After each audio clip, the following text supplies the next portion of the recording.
అందరికీ నమస్కారం. నేను స్వరూప పొట్లపల్లి. లావణ్య, రాజ్ తరుణ్ కేసు రోజుకో మలుపు తిరుగుతుంది. ఇవాళ చూస్తేనేమో తన బంగారం పోయింది అంటూ లావణ్య నార్సింగి పిఎస్‌కి రావడం అనేది జరిగింది.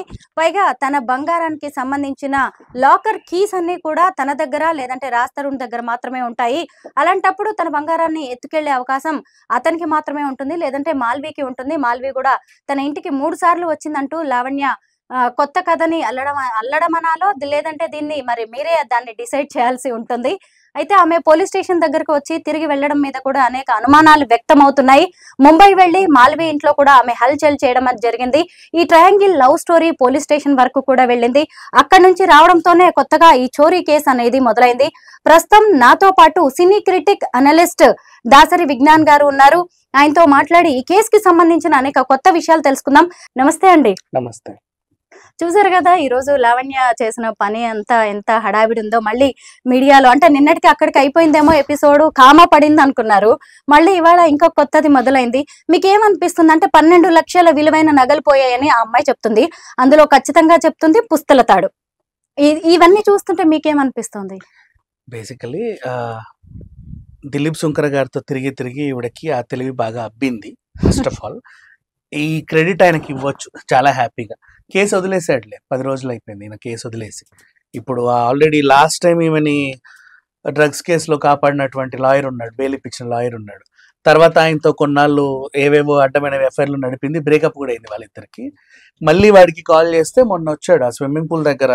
వ్యవహారం అంతా ఇదే, ఇంటికి రాకు నువ్వు, ఇంటికి పేరేంటండి ఆయన పేరు? వాళ్ళ పేర్ల గురించి మనకు వద్దు, లైక్ తీసుకోండి. మొన్న నా ఇంటికి రాకు నువ్వు, ఇంటికి వస్తే వాళ్ళ ఇల్లు ఎక్కడ కమ్యూనిటీ ఎదురుగా రాజా రవీంద్ర గారు, ఆ పక్కనే దిలీప్ శంకర్ గారు, ఒకటే కమ్యూనిటీలో వీళ్ళందరూ ఉండేది.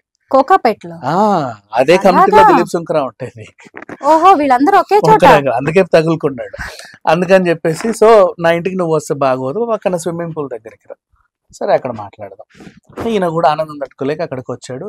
లావణ్య వచ్చింది ఎవరితోనో అని చెప్పి అక్కడ ఉన్న మనిషి శేఖర్ భాషకి కంప్లైంట్ చెప్పడం జరిగింది. శేఖర్ భాష రాస్తారని కాల్ చేసి నాకు అర్జెంట్గా పలానా టైంకి పలానా చోట ఫుటేజ్ కావాలి. ఇతను కూడా ట్రై చేసి ఇచ్చాడు. అక్కడ రెడ్ హ్యాండెడ్కి ఇవి దొరికింది.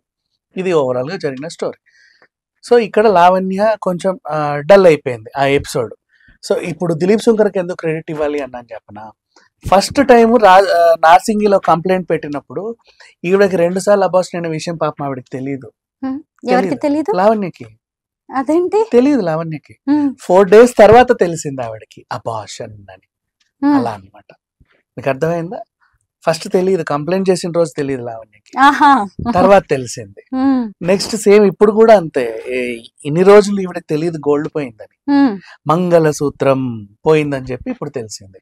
ఆ వెయిటేజ్ ఉండి చూసాము. యాక్చువల్గా అబార్షన్ అంటే అబార్షన్ కాదు, మామూలుగా తిరిగేసి పిల్స్ మింగింది. అప్పట్లో రాస్తారను తగులుకుంది 2014 అమ్మా. అంతకుముందు ఈవిడ మింగిన పిల్స్ ఇన్ని, వాటికి ఉన్న దాఖలాలకి సంబంధించిన అన్ని రుజువులు ఉన్నాయి మన దగ్గర. బోల్డ్ అంతమంది. ఈమెని దాటికి తట్టుకోగలేక సూసైడ్ చేసుకున్న మనిషి కూడా ఉన్నాడు, అవినాష్.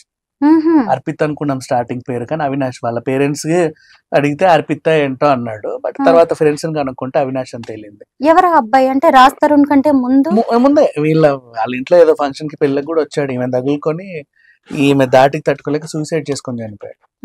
ఇంటర్మీడియట్ కాలేజీల్లో కూడా ఈమె దాటికి తట్టుకోలేక కాలేజ్ వదిలి పారిపోయిన వాళ్ళు బోలెడు.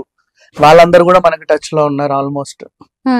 సో ఈమె ఇప్పుడు 2 సార్లు అబార్షన్ అని అందు చూసావా, 20-30 సార్లుగా ఆ పిల్స్ మింగిన దాఖలాలు కూడా మన దగ్గర ఉన్నాయి.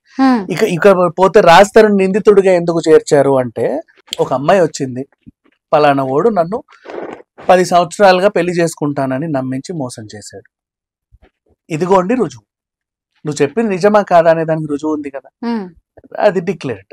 సో పోలీసులు నమోదు చేసుకున్నారు కేసుని. నెక్స్ట్, ఇతడి వల్ల నేను 2 సార్లు అబార్షన్ చేయించుకున్నాను, ఇదిగోండి మెడికల్ రిపోర్ట్స్. ఓకే. నెక్స్ట్, ఇతను తరచూ నన్ను బాగా తిట్టేవాడండి, అరిచేవాడండి, ఇదిగోండి ఎవిడెన్స్ ఉన్నాయి కదా అవన్నీ రికార్డింగ్లు. సో వీటితో పాటు ఇంక కొన్ని అల్లేస్తారనమాట.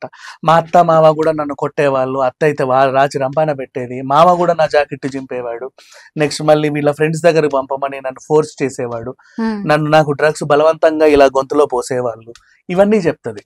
నిజమేనేమో అనుకుని రాసేస్తారు. ఎందుకంటే 3టికి మెటీరియల్ ఎవిడెన్స్ ఉన్న తర్వాత 4వ క్వశ్చన్ నుంచి ఇక నువ్వు ఎన్ని చెప్పారు రైటే, సో ఆ ప్రకారంగా చూస్తే ఇక్కడ నిందితుడు రాస్తారు ఈ చార్జ్ షీట్ లో. కానీ రాస్తారు నిందితుడా కాదనేది ప్రపంచం అంతా తెలుసు, అంతే కదా. ఈవెన్ దిలీప్ శుంకర కూడా అప్పుడు ఇలా హెల్ప్ చేశాడు. ఆ నాలెడ్జ్ ఇప్పుడు లావణ్యకి పనికొచ్చింది. ఏమైంది, ముంబై వెళ్ళి గొడవ చేస్తే ఏదో రకంగా వెయిటేజ్ వస్తుంది అని ముంబై వెళ్ళింది. ముంబై వెళ్ళిన తర్వాత ఏం జరిగింది, మాల్వి మల్హోత్రా అక్కడ పోలీసులకు కంప్లైంట్ ఇస్తే వాళ్ళు ఈవిడ మీద ఎఫ్ఐఆర్ చేశారు. ఈమెని వీళ్ళ నాన్నని పట్టుకొని ఇద్దరు వెళ్ళారు. వీళ్ళ మీద ఎఫ్ఐఆర్ అయింది. పెద్ద అయిన కదా అని చెప్పి ఆయన 4 దన్నల, ఆడపిల్లలా కనబడిందని ఈమెని 4 దన్నల. ఇంకోసారి ఇలాంటి వేషాలు లేకుండా అని పిచ్చా బూతులు తిట్టి పంపారు పోలీసు వాళ్ళు అక్కడి నుంచి. అది జరిగింది. ఈవిడ మాత్రం ఏం చెప్పిందంటే, మేము ఇట్లా ఫ్లైట్ దిగామో లేదో ఎయిర్పోర్ట్ నుంచి డైరెక్ట్ మాల్వి మల్హోత్రా ఇంటికి మాకు రెడ్ కార్పెట్ వేశారు పోలీసులు అన్నట్టుగా చెప్పింది. నథింగ్ లైక్ దట్, ఉల్టా చెప్పింది. మనకి చెప్పిన స్టోరీ అంతా ఉల్టా. ఇప్పుడు మాల్వి మల్హోత్రా రికార్డ్ చేసినటువంటి విజువల్స్ మీకు ఇస్తున్నా చూసుకోండి. ఆ ఎఫ్ఐఆర్ కాపీ కూడా మీ దగ్గర ఉంది ఆల్రెడీ, చూసుకోండి. ఇక్కడ జరిగింది అది యాక్చువల్ గా. నెక్స్ట్ ముంబై ఎపిసోడ్ ఫ్లాప్ అయింది. ఏం చేయాలి, ఎలాగైతే ఫస్ట్ నార్సింగి ఎపిసోడ్ ఫ్లాప్ అయినప్పుడు ఆత్మహత్య డ్రామా చేశాను, సేమ్ ఇప్పుడు ముంబై ఎపిసోడ్ ని కూడా నిలబెట్టడానికి ఏదో ఒకటి చేయాలి. బంగారం పోయింది డ్రామా, బంగారం డ్రామా ఎలా పోయింది. అండ్ ఆత్మహత్యకి ముందు అబార్షన్ అనే ఒక బరువైన పదం ఎలా పెట్టిందో, ఈ బంగారంలో కూడా పుస్తల్ తాడు అనేది ఒక బరువైన వర్డ్ అక్కడ పెట్టింది. దాని బరువు చూడండి. నాకు రాస్తారనే దగ్గరుండి పుస్తల తాడు కొనిచ్చాడు, నల్లపూసలు. మొగుడు కాకపోతే కొనిస్తాడా, కొనిచ్చాడు అని నువ్వే చెప్తున్నావు. మొగుడు కాకపోతే కొనిస్తాడా అని నువ్వే మమ్మల్ని క్వశ్చన్ చేస్తున్నావు. కొనిచ్చాడో లేదో మాకెలా తెలుస్తుంది? See how you are manipulating people. ఆ మ్యానిపులేషన్ చూసారా? తనకి ఈ నాలెడ్జ్ బాగా ఉంది. ఇప్పటి నుంచి కాదు, ఎప్పటి నుంచో. రాస్తారు మొన్న వచ్చాడు, ఎప్పటి నుంచో ఉంది నాలెడ్జ్ వీళ్ళకి. యాక్చువల్ గా స్టార్టింగ్ 2.5 years వీళ్ళు కలిసి ఉంది నిజమే. అప్పుడు రాస్తారుకి ఈమె నీడ్ ఇచ్చింది, అది నిజమే. ఆ కృతజ్ఞత అబ్బాయికి కూడా ఉంది. తర్వాత ఇతను కొంచెం ఎదిగిన తర్వాత, ఎప్పుడంటే ఒకేసారి 3 సినిమాలు వచ్చాయండి సైన్ చేయడానికి. ఆ మేనేజర్ ఏంటంటే పాపం ఆయన సినిమాలు ఇప్పించగలడు రాజ్ రవీంద్ర గారు, కానీ అవి హిట్ అవుతాయో లేవో ఆయన చేతుల్లో లేదు. ఎవరైనా సరే హీరోకి పనిపించడం ఆయన డ్యూటీ యాజ్ ఎ మేనేజర్ గా. బట్ ఆయన ఆ సినిమాలు బాగుంటాయో లేదో అనేది హీరో చూసుకో. ఈయనకు కూడా కొంచెం సబ్జెక్ట్ నాలెడ్జ్ ఉంది కాబట్టి తను చూసుకోవాలి. 3 సార్లు అడ్వాన్స్లు వచ్చాయి. కనీసం ఈ హీరో ఒకవేళ ఫ్యూచర్ నిలబడతాడో లేదో, నన్ను నమ్ముకొని హీరోగా వచ్చాడు కాబట్టి ఇతన్ని ఏం చేద్దాం, నిలబెడదామని తనేం చేశాడు, కొంచెం ఇక్కడ కోకాపేటలో మేము ఉన్న సొసైటీలో చిన్న ఇది ఉంది, అది కొను, ఫ్యూచర్ లో బాగుపడతామని చెప్పితే 90 lakhs ట్యాక్స్ పే చేసి మరి పాపం అది తీసుకున్నాడు ఆయన హౌస్. మంచిగా దాన్ని పూర్తి చేశాడు. ఫోన్లే బాగుపడతాడని ఆయన అనుకున్నాడు. తర్వాత ఈయనకి కొన్ని సినిమాలు వచ్చేసరికి చిల్లర బాధ్యత ఈ పిల్లకి అప్పచెప్పాడు. అమ్మ తల్లి నువ్వు ఖాళీగా ఎందుకు కూర్చున్నావు, ఖాళీగా వీటిని లెక్క పెట్టుకుంటూ కూర్చోని. ఈ లెక్కలు సవరించుకుంటూ ఇంటికి ఓ రాయి ఇసిరేది. అలా 40 లక్షలు చేర్చింది ఇంటికి. రాస్తారుకి తెలిసి ఒకసారి గట్టిగా అడిగితే, ఇలా ఏంటి, ఇలా ఎందుకు చేసావు అని అడిగితే, అప్పటి నుంచి వీళ్ళిద్దరి మధ్యలో పొరపొచ్చాలు వచ్చాయి.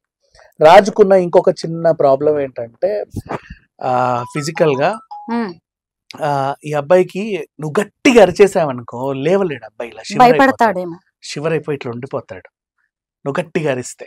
తన వల్ల ముంబైలో చూసారా అబ్బాయి ఎలా పానిక్ గా ఉన్నాడు. నువ్వు అరిచేసావంటే గనక తన వల్ల అవ్వదు, అలా ఉండిపోతాడు అనమాట, జస్ట్ అలా అంతే. సో ఈమెకి తెలుసు, అడ్వాంటేజ్ గా తీసుకొని ఎన్నో సార్లుగా తన్ని మెంటల్ గా ఫిజికల్ గా టార్చర్ పెడతా వచ్చింది. ఇది ఓవరాల్ గా జరిగింది. ఈమెకు తెలుసా ఆ సిచ్యువేషన్ కూడా తెలుసు, రాజ్ తరుణ్ ఏ విధంగా చేస్తే తను పడుంటాడో అని. పాపం ఒక